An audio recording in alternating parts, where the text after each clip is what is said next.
Governor Ron DeSantis joins us now, the governor of my great home state of Florida. Mr. Governor, thank you for making the time for us. Kyle, it's good to be with you. How are you?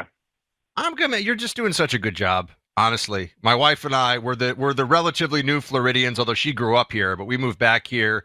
And it's just nice to be in a state where, I always tell the audience, I'm like, good and sane things are happening that I don't even know about. I read about things that you guys are doing up in Tallahassee and I go, oh, that makes sense. I like that idea. You know, when I was in New York, I was like, can we stop the crazy for 5 minutes? Can we just stop the crazy? And by the way, the answer was generally no. Let's start with this possibility, because this is interesting. This has gotten some pretty big names in the commentary space have been having a little back and forth online. You support getting rid of homesteaded property tax in this state. Can you walk through why, how, and whether this is something you think we can actually get done? So one, if you look at what's pinching people, property taxes is one of the biggest things that's pinching people, particularly young families. Why? Because property valuations have gone up. And so you'll have somebody that's had a house for 30 years, they're homesteaded. You have a young family bought a house 3 years ago, their valuation is way higher. So they're paying a much higher amount in property taxes. You have to sell a house. Maybe you get transferred from Miami to Tampa. You buy high tax basis and you're there. So we do have homestead protection. It does limit the increases, but even that, it compounds 3% a year. So taxes is something that we're completely in control of. I can't control the price of housing. I mean, we can do some things to have a good market. You know, we have done big insurance reforms, and we now have 17 new companies come in, and our biggest insurer, Peninsula, just did a rebate or just did a 8% reduction, and so we're no storms this year. So we think there'll be positive things there, but ultimately that's a private market. We control the tax. So here are some numbers. In the state of Florida gets no property tax revenue. I have a surplus. I have a maxed out rainy day fund. I don't get property tax revenue. I don't need it. So anyone that tells you, oh, the state's going to have to raise that, no. In fact, I'm going to give money to some of these local governments that are more fiscally constrained to make up.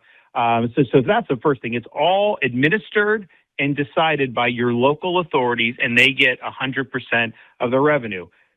If you go to COVID, you go right before COVID, 2019, local governments in Florida brought in a total of $32 billion in property taxes. You know how much they're bringing in today, 6 years later? $56 billion. Now, listen, we have had inflation. We've had population growth, but it hadn't been that much. And so they're spending this money, that this gusher of property tax revenue, they're spending. And we've been doging the local governments. Blaise Ngolia, our CFO, is doing a fantastic job. You know, he's exposing hundreds of millions of dollars in Miami-Dade, in Jacksonville, and all these places that they're overspending. So that's just the first thing. We've had a huge increase in the size and scope of local governments because they're getting this. Now, another fact, if you take all the property tax revenue, you have residential and business. The residential, the majority of it is non-homesteaded Floridians.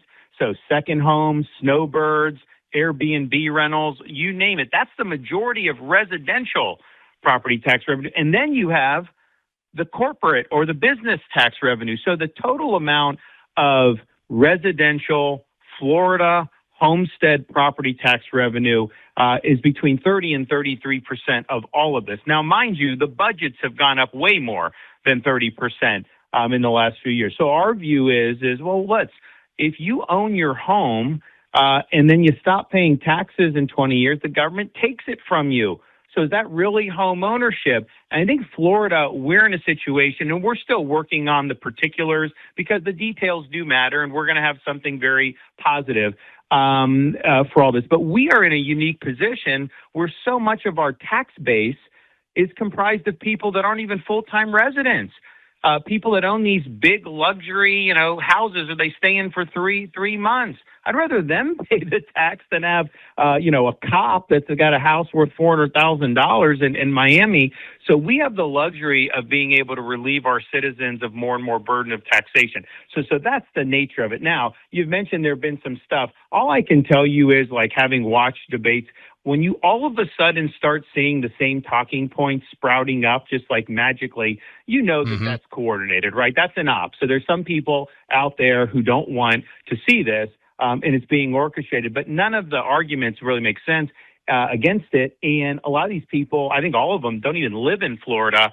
So we have a specific way we want to go for Floridians that'll make a difference. Another thing, Buck, just because there's a whole there, you got to think out what are the incentives and how this. So, for example, I don't want to do a situation where it's going to incentivize people to flood into the state to claim a tax benefit from other states. So it's going to be structured in a way that, you know what, you elected Mandami, you're not going to just be able to come down here and get no homestead property tax like that. You know, you're going to have to be somebody that's been here for longer. Now, any citizen who's here now, you're 100%.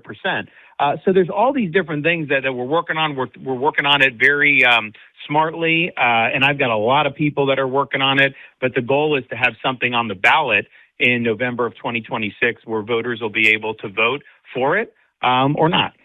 Well, I you know where I stand on this one, and I've been talking about it for a while, and I think it's really important. And one thing that I see is also a lot of people who would perhaps even want to move within this state.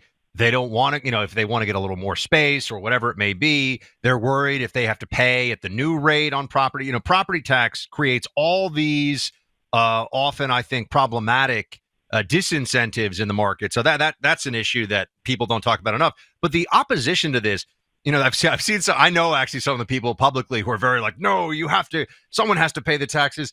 Is it just some philosophical, we can't give away more to the boomers, or are there special interests who are aligned against this? Because honestly, I think, and I'm sure you know this, other states are looking to see how this goes here, and they might want to do some restructuring too. Yeah, well, first of all, I think it's both.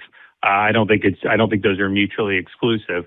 But there's this argument that somehow this is a quote giveaway to boomers. Now, first of all, Buck, I think you and I agree. If I reduce your taxes, I'm not giving you anything. Like you that's your property. You own it. It's not the government's. And so if we go in this situation where, like, are you an AOC or an Obama view where everything belongs to the government and then government determines, what you get to keep? No, my default is you own your home.